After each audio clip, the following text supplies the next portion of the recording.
Estimados alumnos, vamos a estudiar ahora las características y aplicaciones del transistor llamado transistor bipolar.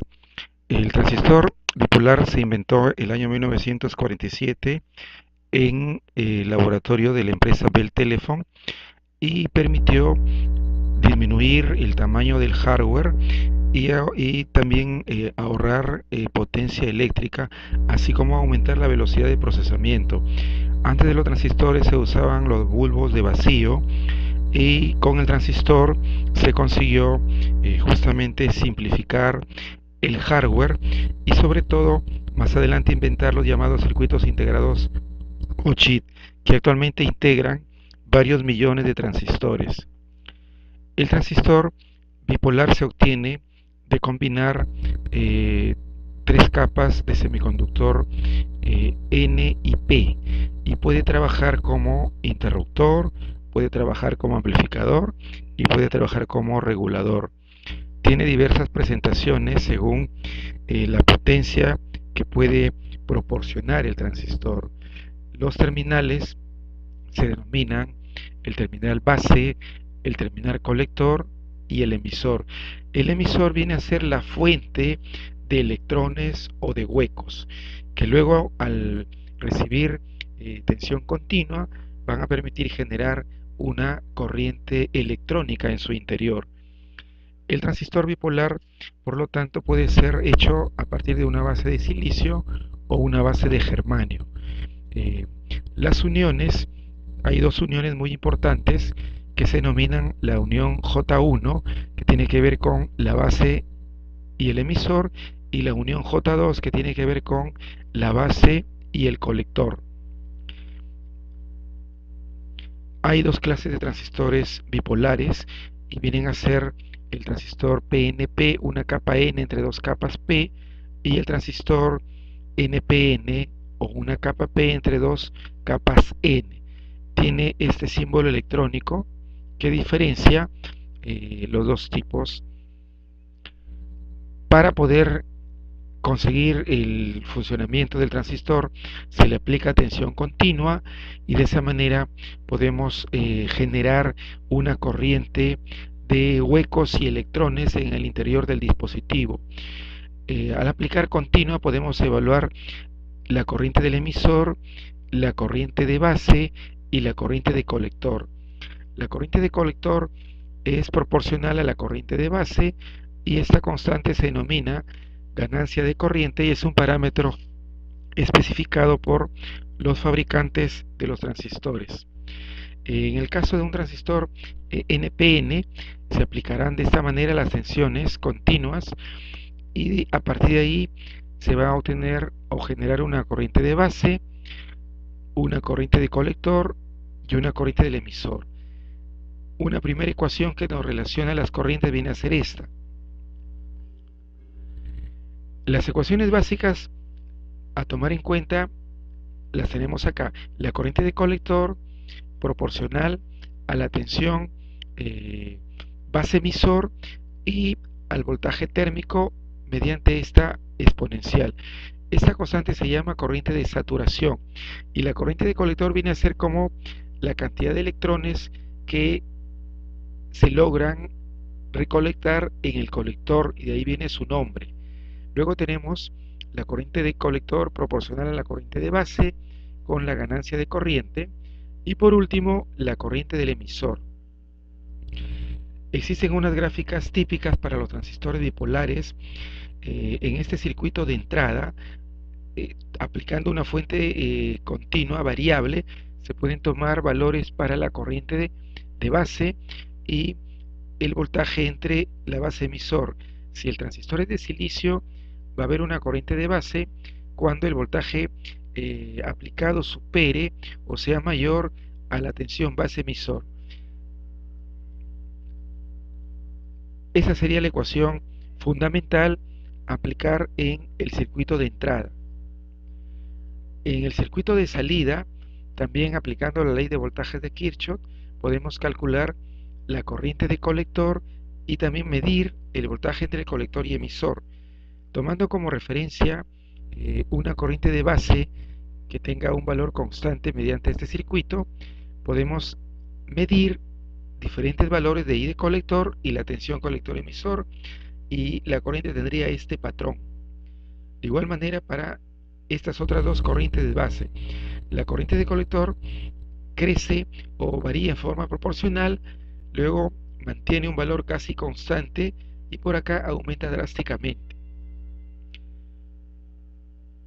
A partir de estas gráficas podemos localizar los modos de trabajo del transistor, porque como habíamos mencionado, puede trabajar como interruptor o puede trabajar como amplificador. La región 1 es la llamada región de saturación y es cuando el transistor puede conducir la corriente eléctrica. Se comporta como un interruptor cerrado. La región 3 es cuando no conduce y se comporta como un interruptor abierto y se le llama región de corte. Y la región 2 es la llamada región activa y es la región que define el transistor para que trabaje como un amplificador. Para aplicar la tensión continua existen varios circuitos llamados de polarización. Este es uno de ellos llamado el emisor común, porque el emisor se emplea para el circuito de entrada como punto común y también para el circuito de salida. A partir de acá lo que interesa es evaluar la corriente de base y luego hallar las corrientes de colector y la corriente del emisor. Como datos serían la tensión continua y el parámetro beta. Este viene a ser otro circuito llamado por divisor de voltaje, donde se emplean esta red de resistencias para generar un voltaje aplicado a la unión base-emisor. A partir de ahí se puede hallar la corriente de base como elemento de control de la corriente de colector. El transistor en general tiene dos modos de trabajo. El primero vendría a ser cuando trabaja en modo de conmutación, es decir, como interruptor. Cuando el transistor conduce, debido a la corriente que recibe por la base, va a permitir que funcione este motor.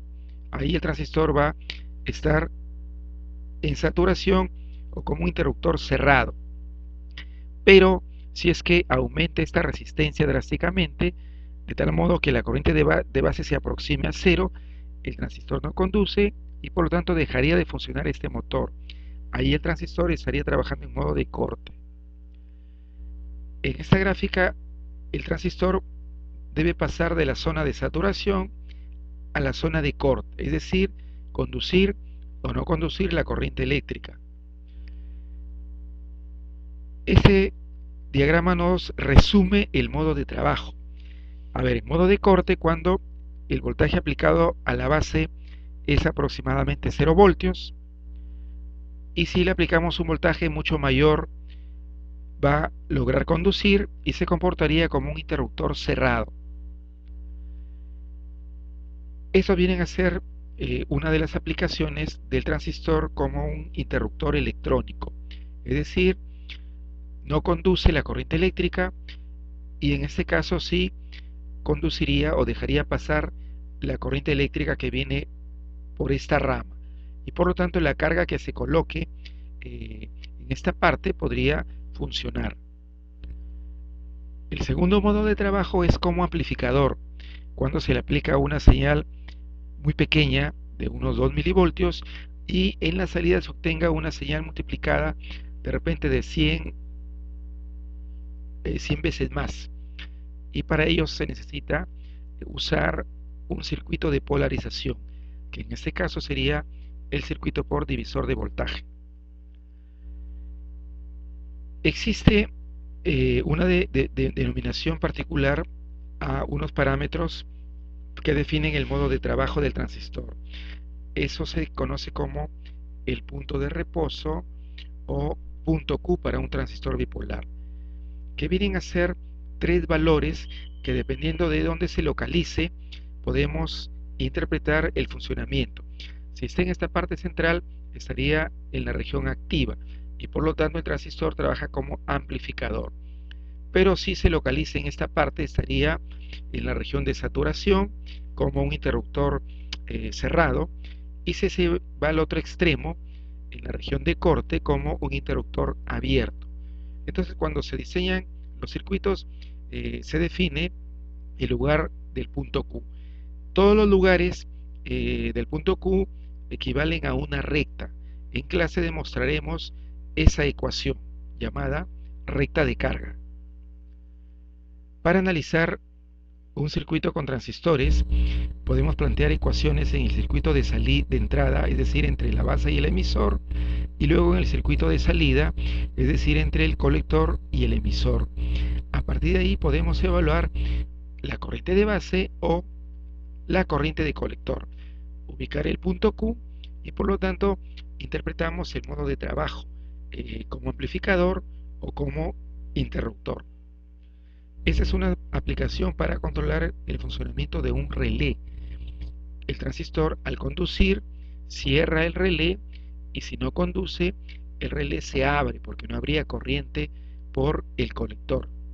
Con este circuito se pueden controlar el funcionamiento de algunas cargas, como pueden ser motores de continua, de repente una alarma o de repente una lámpara. Estas preguntas quedan propuestas para la clase del día lunes. Quiero que complementen este video repasándolas y llevando a la solución. Muchas gracias.